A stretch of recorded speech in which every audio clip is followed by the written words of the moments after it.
1, 2, 3. We are not live. We are not live, but we are alive. Hello, lovely Gary. Hello, Rachel. Hello, lovely. I'm very well, thank you. Hello, lovely YouTuber. Lovely to have your company today. We are going to be watercolouring today and making a lovely little landscape drawing. So that's going to be very pleasant indeed. If you would like to see that exercise straight away, you can, of course, because the time code is below for you. Before you go there, make sure that you give us a thumbs up because that helps us to get out there into the algorithm. Also, if you subscribe to the channel as well, it would be lovely to have your company. We do a tea time tutorial every other week here on the channel, and then in the week sandwiched in between, I launch a podcast with some amazing artists that I interview about their own blocks and how they have overcome them. So lots to see here on the Crafty Monkeys YouTube channel. So as I say, you can go straight to that. But at the beginning, Gary and I always do a little bit of mindfulness because that's the whole point of this channel. We're trying to give you exercises that will keep you in a mindful state of mind, a present state of mind, as well as teaching you some great skills as well. So we might see you there, but if you're sticking around, welcome into the Zen zone. I just made that about my head. And just before we started recording, Gary said, look at us, we're very street and down with the kids. So we both went like this. And I suddenly felt like we were so not with the kids. I mean, you've got you with your hoodie, me with a super dry t-shirt. Look at us, we're rocking. And by doing that, we're absolutely not rocking. Anyway, so lovely, Gary. Well, do you know something? Oh, I always find January and February difficult months, Gary, and I always look ahead to the spring, and spring is on the way. Yes. Hurrah, we say. For us in the Northern Hemisphere. Yes, yes, because we do have some Australians following us. But yeah, spring is coming, and yeah, the light starts sticking around a bit longer, so the days get longer, don't they? And also, of course, little flowers start appearing, and it's just always a lovely moment, I think. So spring is here. But I just wanted to pick up on that actually, because I've read this so many times on social media, but it's actually a really nice theory for our lives, Gary. When a flower is forming, it's actually been under the ground in the dark for quite some time as a little seed, and it's been planting its roots and growing, and then suddenly it pops up and it's beautiful. And quite often I think that's a metaphor for our lives, really, that even if you feel like you're in the dark at the moment and you're spreading your tentacles, you're trying to make things happen, you're trying to sort of grow in your life, but it can feel a little bit dark and a bit like, when am I going to see that sunlight?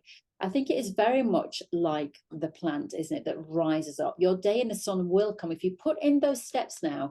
If you look after yourself, if you look after your mental health, if you look after your physical health, if you do all the steps that you can to try and make your life better today and do something every day, eventually that sun will come out. Life is up and down, but just always believe that, you know, you can come back round and you can make things happen again for yourself, and you will see the sun.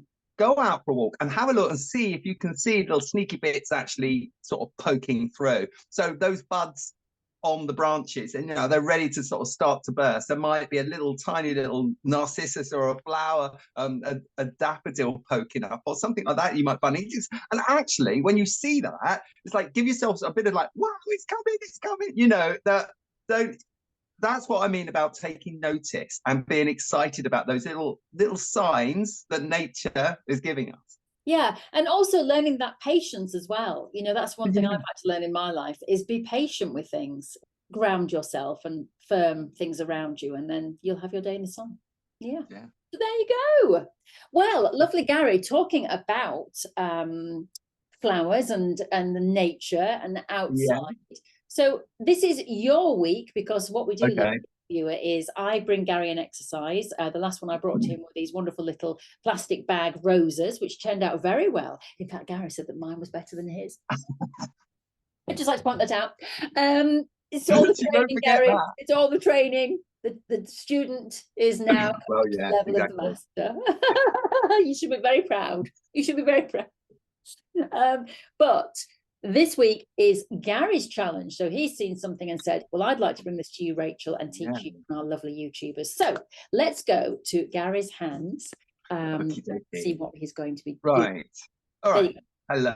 Right. So we've got a piece of paper. Now, what I want to achieve, and what I've seen this on Instagram, it's like a little meadow of springtime flowers. So imagine a little meadow, seeing an open expanse of grass or a little bit of, it could even be a little bit of wasteland somewhere in an urban environment. But as the spring comes along, all these like lovely little flowers start popping up, especially like in the springtime. Quite often there's lots of yellows, a few purples and whites and things like that.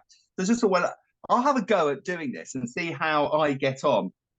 It's a watercolor method. So we've got some good quality paper. I mean, I always say this, work with what you've got. You know, if you've only got photocopied paper, then just use that. But I'm using what's called it's a mixed media paper. So it's got a little bit of a body to it. You can use watercolor paper, good cartridge paper. I've got a bit of masking tape here, or a bit of tape just to hold it down onto the table, or just to frame it with, a bit of tissue, got a bit of spare paper over here to the side. I've got some clean water. I've got a couple of jars of clean water, some paintbrushes. So, and we're not going to work too big, actually. This is only an A5 size, so you don't have to work on a big expanse. As you get more confident, or if you like the approach, then you can always work on a bigger piece. But sometimes a small little piece might be nice, and almost like it's a sort of a greetings card size, which again could give you ideas what you could do with it afterwards. I've got some paintbrushes here. Sort of smallish paintbrushes, but round paintbrushes this time for this project. I'm going to keep one for flicking paint. So we're going to do a little bit of flicking, dabbing paint on, and these two for just dragging some water through, or to actually expand and to pull out the paint as we work on it. I will, for myself, use a hairdryer to dry between loading up on the paper. But, you know, you could just let it dry naturally, go away, make yourself a cup of tea, come back. But a hairdryer does sort of like work quite well. And I'm using just some watercolor paints, really. These are my brilliant dye-based watercolor paints, which I like to use because the color on them is really, really, really rich. But you use what you've got. I mean, you might just have, I've got down here on the side of me, you know, just an ordinary tin of paints here that didn't cost £4 for this one. And again, you could use something like that. That would work. We can work into it later. We could work into it with some Posca pens or some felt tips and things like that. You could do whatever you want. But you need some water-based paint that we can actually get some water on there and mix it up. I've got a little palette here, really, so I can mix up the paints and get them nice and water, because what we want to do is we want to flick it down onto the paper. Right, let's get going. So I'm going to use some tape. This is just masking tape, and I know it's blue. I like it. It's blue, and I found it in the hardware store, and it's supposed to be easier to peel off. Well, we'll see about that. Now, I always say with masking tape, the secret of peeling the masking tape off at the end is to warm it up. So we will still warm it up, but we just see if that will work. I don't know if you've got any masking tape, Rachel. Sometimes you use now what is it? You've used some other tape, haven't you, before? Yeah, I've got a washi tape here, which was just in some crafting thing. That works for you. Yeah, so I'm using washi tape. Look. Oh, I love it. Rachel, it's all gold and glitzy. I know. What can I say? All right, so we're going to just like frame our work. It creates two purposes. It gives us a frame around the work, but also for me, it's actually, I've got this like little drawing board. I started using this board rather than painting directly on my cutting mat. I've started using this little my old drawing board from college days. I quite enjoy it. It's quite nice to have it back again. So yeah, I've stuck it down. So it's all stuck down, quite nice and firm, like so. We're going portrait. So imagine when we talk about different directions of a page that we're painting, you can have it, even though it's going to be a landscape-ish effect, but what we're going to paint it on the paper is facing portrait. It just means that we can create some long stems, and we've got some depth running through it here. You could, if you wanted to, you can always turn it that way if you want to, and you experiment with that, but we're going to do it in portrait. Right, first of all, we're going to just think about the background. So we're going to have a background. We want the background to be giving a suggestion of land, of grass and things like that, but we're not going to be really literal in that approach. What we're going to do is we're going to just get, I'm going to just get my paintbrush. Actually, I'll get my other paintbrush up here, the other jar of water. And in a little palette, I'm going to just take a little bit of a little bit of green. Okay, we've got a little bit of green there. We're making it really quite nice and watery down there. But I don't want it so vibrant green that it's going to just detract from it. So then I'm going to add, let's just see. I want to add like a tiny little bit of black really to the green. And I'm just going to test it to the side. So it gives sort of, like just pull that over. It's giving me, that's my black that's looking like more like grey water. It's a dirty green. Okay, dirty green. Imagine dirty green. And then what we're going to do is we're going to load that wet paint up on our brush, and then we're going to tap it. So we can tap it with another brush. So I'm going to just tap it all over like that. You see that? Yeah. So I've just done that. So brushing it now with a nice clean brush, no more paint on this, clean brush, wet water, and then you're just going to drag the brush through. So you're just going to load it up with plenty of water, and you're just going to let all those dots just merge like so. So it's just giving a little bit of color. You can barely see that on camera, but it's just giving it it's just taken off the stark white. Doesn't matter if I've still got a few more spots there. I'm just going to go and I'm just dragging it through. At this stage, I'm just going to give it a light dry because I want to then, I'm going to do another load. I'm going to load up some more color onto here. So I'm just going to just dry it off with a little bit of, not wrong. Okay, so these are now, that's all nice and dry. So I've got I'm back to where I was. I've got a dry background to the work. And now I can think about, I'm going to splat some more color on here, but these colors are going to become, this is now going to become the flowers. So first of all, let's try with just either really bright yellow, and I'm still going to add the yellow into my palette down here. Some of you could, I could just do it on here if I wanted to, but I've got this little palette, this little extra one. Get as much color as you can, but it's got to be quite watery because you've got to make it enough water in there to then be able to just give it a smack. Now, what I would suggest, either with a bit of kitchen towel or something like that, just almost like mask off one bit of it, because you don't want the splats to go all the way and down the bottom. You just want them up this area, up that area where you're going to have, where we want the flowers. So again, just like we did before, I'm just going to tap some yellow up there on the top. I've not gone too mad with it. I'm just leaving that just in there like that. So I've got some yellow dots at the top there. And then with a clean paintbrush, so a clean paintbrush, then I'm going to look at the dots, and some of the dots I'm just going to pull out almost like 4 petals. I'm going to just pull out from the set. I'm just really being really careful. I'm just pulling it out 1, 2, 3, 4 or 5, 4 or 5 little petals, just pulling it out from each little dot. Again, but you don't have to pull out each dot. You can leave some of the dots still there, because we can add another color in a minute once that's dried.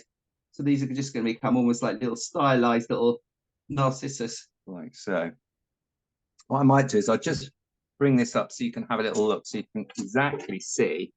Hopefully you can see where I've just pulled out from some of those little dots of paint from there. Now, what you don't want is to get this all really running, and you don't want it running everywhere. So you might want to just dab it with some tissue, just let that dry off. Now, I think we can still add another little bit of color. So I think with that, it might be quite nice to then put in a little bit of purple. So I'm just going to think of a few more things. I'm going to move the paper down a little bit so I can then just pick up a little bit of a purple color. I'm trying to keep to sort of think about some of the colors that perhaps you might see. And again, you can just tap that, just a few little taps down here. So you can see I've got my yellow flowers up there. I'm going to just bring some little purple flowers down here. And again, with a little tiny paintbrush, I'm just going to just tease out some petals, just tease out. So these could be like maybe little violets growing. You see little violets in the springtime. And for now, I'm just going to give this just a gentle dry, And then they're dry. Then you can go back and just add a little bit more color. So perhaps in the center of those little yellow daffodils, narcissus, we're just going to put just a little dab of orange, just that little. I think what's quite nice about this is it's just really it's like an impressionist way of painting. It's just looking at what could possibly be there in this field or this little bit of wasteland. And then in the center of those little violets, we could just put a little bit more dark, a little spot at like the center there. Could be a little bit darker just in the center. And it just focuses the flower, so it's got sort of a center to it. Like that. There you are. So that looks quite nice. We'll just give that a little dry again, just dry. Now you want to create some stems, so some stems coming down. So it's all sort of dry. So think about, we've done this before where we created stems. So when you create the stem, but as you draw, if you come, as you're coming down and you have a flower in the way, you go behind the flower and then continue it afterwards. You could use a biro, you could use the paintbrush again to do some stems. What I might do is I might start off with just with a biro marker pen, and then I might add a little bit of color alongside it. So what I'm thinking of doing is actually using just an ordinary pen here, and I'm just bringing the pens to straight lines all the way down. Remember, when I come to one of the other flowers, I go behind it.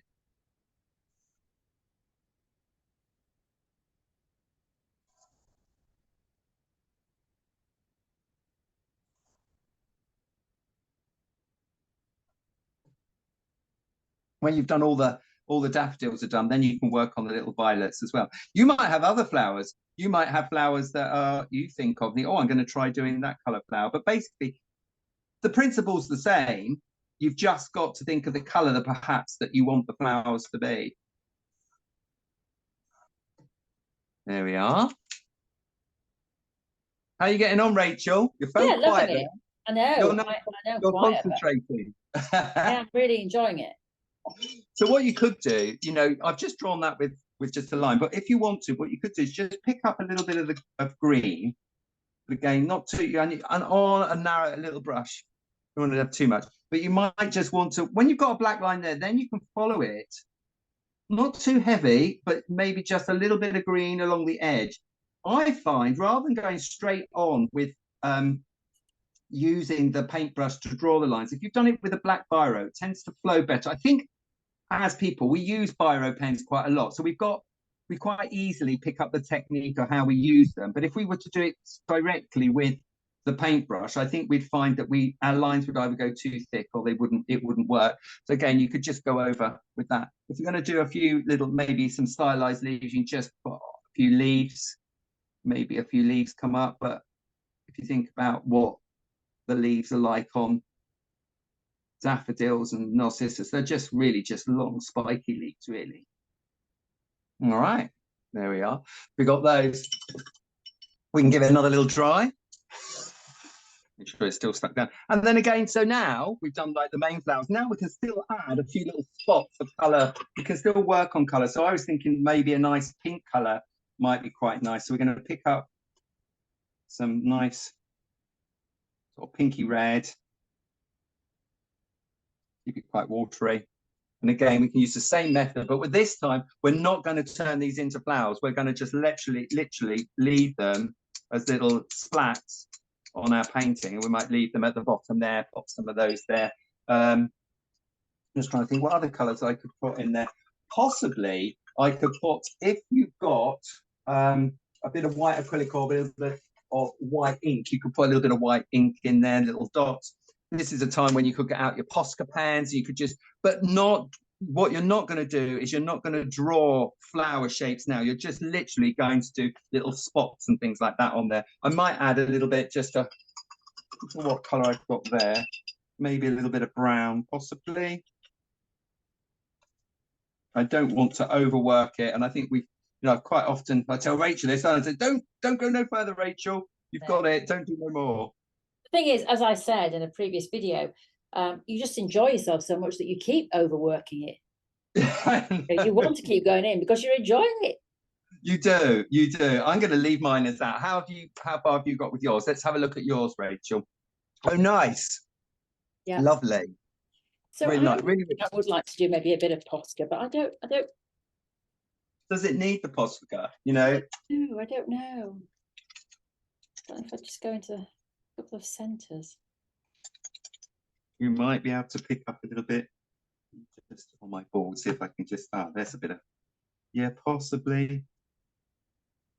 If you know, it depends on how you start with your background. If your background's slightly darker and your white Posca pen stands out, that could work. Maybe the center, maybe a dot or two in the center. Not sure if that works. Could be. I'm just happy with that, really. I'm just happy. Yeah. I'm happy. So, and again, because you've just done some little like dots on there, what I would say is don't go really mad with a hairdryer at this point, because what will happen is those dots will just start to spread like little spiders. You want to keep your heat low and keep it up quite high, just to warm it up a bit, just to warm it as such. And again, if in the perfect, we're trying to record it in a time frame, that if you're at home, what I would say is like leave that on your board or in your book, leave it open to dry naturally, and then it'll be, you know, it'll be perfect. What I'm going to do is I'm just going to lightly warm it, but I'm going to warm my tape so I can pull my tape away. There we go. Okay. Now, before it really cools down, that's the time when you should try and peel the tape away. So even if it's dried naturally, you've gone away, let it dry naturally, you come back to it, then I would suggest get your hairdryer and then just warm the tape up around it. And I think when it's warm, you'll find that it'll come off without tearing the paper. And it just gives a nice clean border all around your work. So I've got a little bit, warm that up.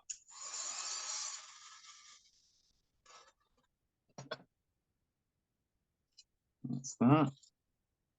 Up here. There we go. That's nice. Pop that in the bin, out the way. So there's mine, as you can see. And I think it's a good start. Did your tape come off all right, Rachel? Yes, it did. Absolutely did. I will show you mine now. Lovely. It's lovely. Really nice. I'll bring in yours as well, Gary. Okay. Yeah, add spotlight. Perfect. Look at that. Yeah. And so simple. And again, just use, I always love flicking paints and spots. Again, just remember what you've got around your workspace. You know, you've not got paint everywhere, but just flicking that paint and then using the where it's landed to then turn into either the background first of all. Remember, we drag the paintbrush with water to give you a background so it's not on stark white. In fact, I think I like your background slightly darker than mine. And I think when I do this again, I'm going to create my background slightly darker. You don't want to make it so dark you can't see the yellow of the flowers. So there's a happy medium there. And then as we added the spots on, remember we had the yellow at the top and then we masked it so that we could put the purple at the bottom, and so vice versa. And then we drew the stems in with a biro first, and then just by the stem where that biro line is, I've just lightly put a little piece of just some green paint along there. A few more splats on the bottom. Remember, don't overdo it, because if you overwork it, you'll lose all that lovely, that soft gentleness of the picture. But I think that, you know, that could actually become quite a nice card for spring, you know, like either happy Easter, happy spring, or just thank you very much, or get well soon card, anything like that. I think that would work really quite well. Yeah, I agree. And I do think that the border just sets it off. I think that does help when you have that bit of washi tape, because as you can see that background now with that frame. Yes. But it's interesting to say about the background, because when you did yours and I did mine looked really dirty and had these really heavy stripes. And I thought, oh no, oh, that's gone horribly wrong. But as you say, in the end, it kind of works. It's almost like it's a rainy day, but these beautiful colours are coming through, which is what we have been talking about. When there are rainy days, the colours will always shine through. So just keep going. See how we pull it all together. I know. It's amazing. It's like it's scripted. Right, let's bring us in. Lovely. Yes, it is. It is like it's all scripted, and it's not. But let me just come down a little bit. Believe me, it is not scripted. No, it's not scripted. But yeah, I'm very happy with that. That will go onto my wall. And do you know what's lovely about these exercises is that if you said to me, you know, Rachel, go off now and draw me a meadow of flowers, I'd be way too literal about it, and I'd be trying to draw actual flowers. And what we've shown there is that if you just put dabs of paint on and then play with that paint, it's amazing. Yeah. Oh, suddenly you have created those flowers, and really they're just blobs of paint. So, and you know, it gives people confidence, hopefully, that you don't have to be this amazing watercolor artist. You can still create a piece of art by just blobbing. Do you know? Blobbly. Yeah, I think what you've hit the nail on the head. I think with art, you can overthink it, and it's not as difficult as you think it's going to be. You don't have to like really concentrate and draw every petal. It's about, especially with the freedom of watercolors, the freedom of just any, you know, paint is actually then just, it's the technique. Learn a technique, learn how you can give the impression of flowers. So I think there's quite a few tutorials through our library of technique and just giving the impression of something. And I know we do like flowers. Flowers is one of my key little techniques, but I think they're really thought-provoking. You just lose yourself in it, and I think that's what's important with our tutorials. Yeah, absolutely. As you said, you've gone very quiet, Rachel, because I was just enjoying the moment. I was just enjoying it. I just love sitting there playing, and I've got a kind of real pride to it that I'm able to sit there with a paintbrush in my hand and create these things, because I didn't really know this existed within me. So No. yeah, and I loved your you were sending little posts and things over Christmas time that you were buying. You had art materials given to you for Christmas, because you know, that was really nice, which they made great gifts. And also you were going out and you found an alternative to a Posca pen and all things like that. So there are less expensive, less branded bits and pieces out there that you can get. Oh yeah, I mean, you know, as I said, the majority of what I'm using is stuff that my daughter had when she was 3, and she's 18 now. But it's just literally, you know, the odd paintbrushes. One thing I would like to do is get a round paintbrush. Like, I would like a nice round paintbrush, because mine, if I just tap these off and show you, are quite flat. You know, they're quite basic paintbrushes. Yeah. I would quite like to get a really nice rounded paintbrush. I think, because if I get mine, so these ones, I think these were in sort of like I wouldn't say an art supply shop, because sometimes they're like a high end. So they were in like almost like a department store really, that sells all sorts of household stuff and then has its little art collection there. And I think it was, in fact, there's 3 there, and couple of quid, £2.50, something like that. Not very expensive at all. And actually, when I could see, I saw them in the pack. You can't necessarily get them out and feel them, but I could see that they were natural hair sort of bristles. And I thought, that'd be quite good. So, and I've been really pleased with these. So yeah, you need to look around and shop around, and then you'll find bits and pieces. So yeah, handy to start to have an array of brushes. And one day I will get all bits and pieces out around. We'll do a talk through of what I have collected over time, because I think it might be quite interesting for people. But you certainly don't need to spend a fortune, not at all. So no, you don't. No. Well, that was lovely. So thank you, lovely Gary, as always, for that expert tuition. And thank you to you, lovely YouTuber. Please do give us a thumbs up on your way out of the door. It'd be lovely to have that. Or a comment from you as well. Helps to get us out there in the algorithm. It shows that people are interested in what we're doing. And of course, if you subscribe to the channel as well, you'll be alerted every time, or hit the bell, you'll be alerted every time we put something out, which is at least once a week. Fabulous. Okay, well, if you would like to go off and do some more, there are plenty more tea time tutorials in our playlist. So do have a look there and have a play and enjoy yourself and lose yourself, even just for 20 minutes. Does the brain a whole load. It's like taking the brain to the gym. That's what it's doing. It's taking the brain to the gym, but it's so much easier. Or I'd say take the brain to a spa.